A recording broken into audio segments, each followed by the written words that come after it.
Friend, complete PCM study में आपका स्वागत है। तो आज हम क्लास 7 का साइंस शुरू करने वाले हैं, जिसमें चैप्टर 11 जंतु और पादप में परिवहन चालू करेंगे। ठीक है फ्रेंड, तो सबसे पहले समझ लेते हैं। इसमें मुख्य रूप से 3 टॉपिक दिया हुआ है। पहला टॉपिक है 11.1 में परिसंचरण तंत्र, और सेकेंड टॉपिक 11.2 जंतुओं में उत्सर्जन, और थर्ड टॉपिक पादपों में पदार्थों का परिवहन। ठीक है, तो फ्रेंड इस चैप्टर का मैंने एक हैंड रिटेन नोट्स बनाया है, जो इस चैप्टर का पूरा फुल उसमें निचोड़ दिया हुआ है। तो फ्रेंड चलते हैं उस नोट्स में। तो सबसे पहले समझ लेते हैं, अधिकांश जंतुओं में शरीर में प्रवाहित होने वाला रक्त शरीर की विभिन्न को भोजन और ऑक्सीजन का वितरण करता है। यह शरीर के विभिन्न भागों से उत्सर्जन के लिए अपशिष्ट पदार्थों को भी लाता है। तो ब्लड होता है फ्रेंड, वो भोजन और ऑक्सीजन को शरीर के विभिन्न भागों तक पहुंचाता है, और वहां से जो उस अपशिष्ट पदार्थ जो उत्सर्जित पदार्थ होता है उसे उत्सर्जित अंगों तक भी लेकर जाता है। उसके बाद फ्रेंड हम लोग जानेंगे परिसंचरण तंत्र। हृदय और रक्त वाहिनियां संयुक्त रूप से हमारे शरीर का परिसंचरण तंत्र बनाती है। ठीक है, उसके बाद फ्रेंड मानव शरीर में रक्त धमनियां और शिराओं में प्रवाहित होती है। तो मानव शरीर में जो रक्त होता है वो धमनियां और शिराओं में प्रवाहित होती है। ठीक है फ्रेंड, उसके बाद फ्रेंड नेक्स्ट है रक्त में प्लाज्मा, लाल रक्त कोशिकाएं आरबीसी, श्वेत रक्त कोशिकाएं डब्ल्यूबीसी और पट्टिकाणु होते हैं। रक्त का लाल रंग लाल वर्णक हीमोग्लोबिन की उपस्थिति के कारण होता है। तो रक्त जो होता है वो प्लाज्मा, आरबीसी, डब्ल्यूबीसी और पट्टिकाणु होते हैं। तो रक्त में ये मुख्य रूप से पार्ट पाए जाते हैं। ठीक है, तो अब इन तीनों पार्टों के बारे में भी हम लोग जानेंगे। सबसे पहले जान लेते हैं पट्टिकाणु, प्लेटलेट्स के कारण रक्त का थक्का बन जाता है। तो समझिए फ्रेंड, अगर हम लोगों का हाथ या कहीं भी कट जाता है तो जो रक्त का थक्का बनता है वो किसके कारण बनता है? पट्टिकाणु या प्लेटलेट्स के कारण बनता है। श्वेत रक्त कोशिकाएं डब्ल्यूबीसी उन रोगाणुओं को नष्ट करती है जो हमारे शरीर में प्रवेश कर जाते हैं। ठीक है, उसके बाद फ्रेंड धमनियां हृदय से शरीर के सभी उन भागों में रक्त को ले जाती है। तो धमनियां जो कार्य करती है हृदय से शरीर के सभी उन भागों में रक्त को क्या करती है? ले जाती है। तो धमनियां का काम है हृदय से रक्त को शरीर के विभिन्न भागों तक पहुंचाना। ठीक है, तो यहाँ पे एक फिगर दिया हुआ है फ्रेंड, उसको समझ लेते हैं।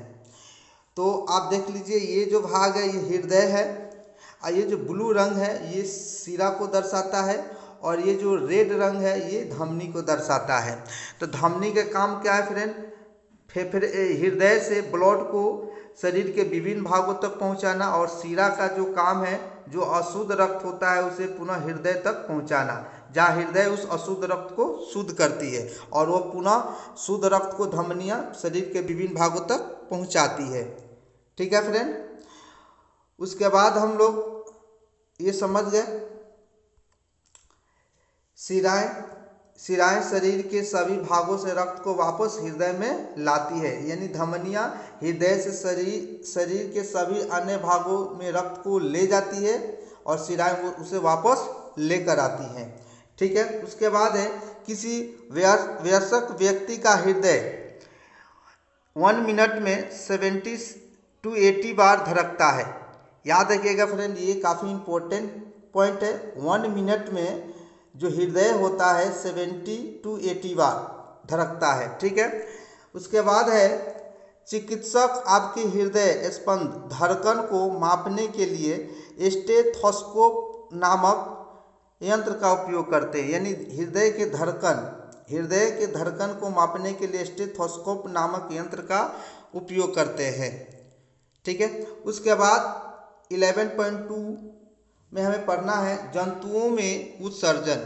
शरीर में से अपशिष्ट उत्पादों को बाहर निकालने का प्रक्रम उत्सर्जन कहलाता है। तो ये शरीर में जो अपशिष्ट यानी जो बेकार पदार्थ होता है उसे शरीर से बाहर निकालने का जो प्रक्रिया होता है, जो प्रक्रम होता है, उसे उत्सर्जन कहते हैं। ठीक है, उसके बाद मानव उत्सर्जन तंत्र में दो वृक्क, जिसे गुर्दे भी बोलते हैं, दो वृक्क होता है, दो मूत्र वाहिनियाँ, एक मूत्राशय और एक मूत्र मार्ग होता है।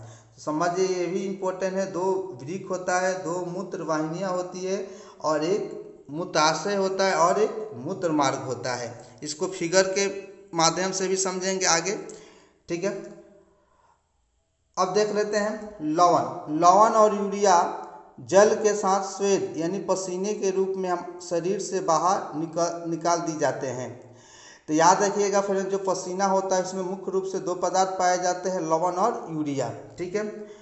कोई वयस्क व्यक्ति सामान्यतः 24 घंटे में 1 से 1.8 लीटर मूत्र करता है, यानी कि 24 घंटे 24 आवर में 1 से 1.8 लीटर मूत्र को क्या करता है, बाहर निकालता है, जो उत्सर्जन पदार्थ है। मूत्र क्या है, एक उत्सर्जन पदार्थ है।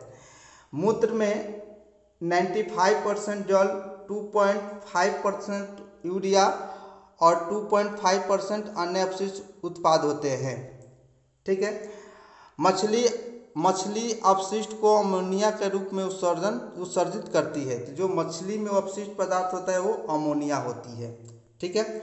उसके बाद पक्षी या छिपकली, सर्प जैसे कुछ जंतुएं अपने शरीर से अपशिष्ट पदार्थ का उत्सर्जन अर्धघन सेमी सॉलिड पदार्थ के रूप में करते हैं, जो सफ़ेद रंग का यौगिक यानी यूरिक अम्ल होता है। तो ये जो होता है अर्धघन सेमी सॉलिड, ये इन सभी जीवों में उत्सर्जित पदार्थ होता है। जैसे पक्षी, छिपकली, सर्प जैसे कुछ जंतुओं में ये उत्सर्जित पदार्थ होता है। और ये किस रंग का होता है, सफ़ेद रंग का होता है, ठीक है।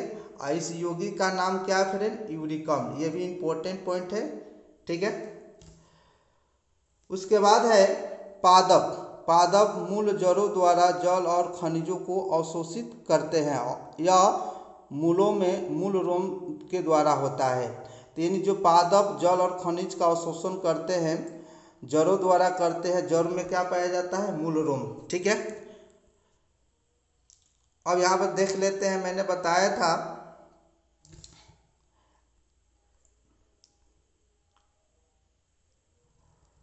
ठीक है। तो जो होता है मूत्र, जो जिस उत्सर्जी अंग, मूत्र का जो उत्सर्जी अंग होता है उसमें दो वृक्क होता है, मूत्र वाहिनियाँ दो होता है, मूत्राशय एक होता है, मूत्र मार्ग एक होता है, ठीक है फ्रेंड, ये जान गए। उसके बाद हम जानते हैं फ्रेंड पादपों में पदार्थ का परिवहन, ठीक है। तो पादपों में पदार्थ का परिवहन मुख्य रूप से दो होते हैं, फ्लोएम और जाइलम, ठीक है। यही जो होते हैं जो पादपों में परिवहन का कार्य करते हैं। पहला है फ्लोएम, पत्तियों से जहाँ प्रकाश संश्लेषण के उत्पाद अर्थात पादपों का भोजन पादप के विभिन्न भागों में फ्लोएम नामक संवहन ऊतक के द्वारा परिवहन होता है। इसका दिशा ऊपर से नीचे की ओर होता है। तो जो फ्लोएम होता है, पादप पत्तियों के द्वारा जो प्रकाश संश्लेषण की प्रक्रिया के द्वारा जो भोजन बनाता है, वो फ्लोएम पादप के विभिन्न भागों तक पहुंचाता है। फ्लोएम यानी कि पत्ता तो ऊपर होता है और जड़ भी नीचा होता है, तो भोजन तो जड़ को भी चाहिए, तो इसका दिशा ऊपर से नीचे की ओर होता है। तो जो भोजन होता है पादपों का, वो फ्लोएम के द्वारा पादप के विभिन्न भागों तक पहुंचाया जाता है, ठीक है। उसके बाद आते हैं जाइलम। पूरे पदार्थ में जल के साथ पोषक तत्व जाइलम नामक संवहन ऊतक के द्वारा परिवहन होता है। इसका दिशा नीचे से ऊपर की ओर होता है, ठीक है। इसका दिशा किधर होता है, नीचे से ऊपर की ओर होता है। तो जो जाइलम होता है, जो जल, पोषक तत्व और भी जो खनिज पदार्थ होता है उसको अवशोषित कर पादप के विभिन्न भागों तक पहुंचाता है। इसका दिशा क्या होता है फ्रेंड, नीचे से ऊपर की ओर होता है। क्या होता है, नीचे से ऊपर की ओर। यहाँ पर फिगर के द्वारा समझ लेते हैं। यहाँ पे एक पादप है, पेड़ है, ठीक है। तो जो फ्लोएम होता है, वो फ्लोएम भोज्य पदार्थों को पादप के विभिन्न भागों तक लेकर जाता है। इसका दिशा होता है नीचे की ओर। जैसे यहाँ पर रेड कलर जो दिखाई दे रहा है फ्रेंड, ये फ्लोएम को दर्शाएगा। ये जो ब्लू कलर है ये आपको जाइलम को दर्शाएगा। देखिए जाइलम जड़ों से होकर पत्ते की ओर जा रहा है और जो फ्लोएम होता है वो पत्ता से जड़ की ओर आ रहा है। ठीक है,